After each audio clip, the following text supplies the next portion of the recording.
लड़का स्कूल से घर लौटता है तो देखता है कि माँ और बेटी दोनों दीवार के कोने में सिमटी हुई हैं। वह समझ गया कि उसके पिता ने फिर से वहशी रूप धारण कर लिया है। माँ के हाथों में पकड़ी सफेद छोटी जूती बहुत साफ दिख रही थी, जबकि दूसरी जूती शराबी पिता ने अपने सिर के नीचे दबा रखी थी।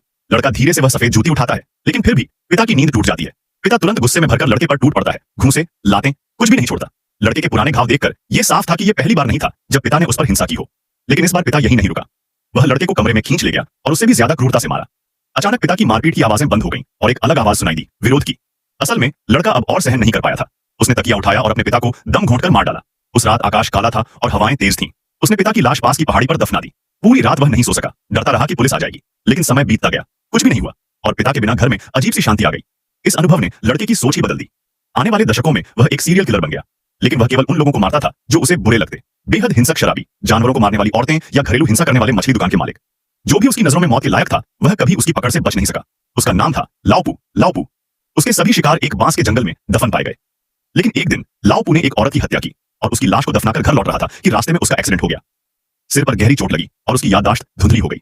जब उसने अपनी छोटी बेटी को अपने लिए रोते देखा तो उसे पहली बार जीवन का असली अर्थ समझ में आया। उसी पल उसने हिंसा छोड़ दी और तय किया कि अब वह बाकी जीवन शांति से बिताएगा।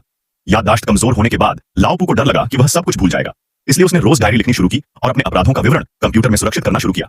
समय बीतता गया और उसकी बेटी एनशी बड़ी हो गई। लाओपू को लगने लगा कि अब वह चैन से बुढ़ापा जी सकता है। लेकिन तभी एक खबर ने सब कुछ बदल दिया। पुलिस को शहर के बाहर एक तालाब से 3 लाशें मिली, जिनकी हत्या का तरीका बिल्कुल लाओपू जैसे था। वह सोच में पड़ गया, कहीं ये मैंने तो नहीं किया। लेकिन लाख कोशिश के बाद भी उसे कुछ याद नहीं आया। उसने अपने किलिंग शूज निकाले, वे बिल्कुल साफ थे।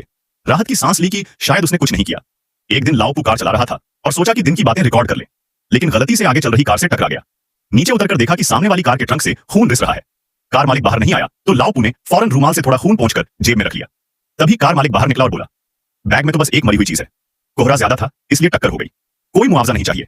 लाओपू ने अपने वर्षों के अनुभव से अंदाजा लगा लिया, ये लड़का शायद हाल ही में हुई हत्याओं से जुड़ा हुआ है।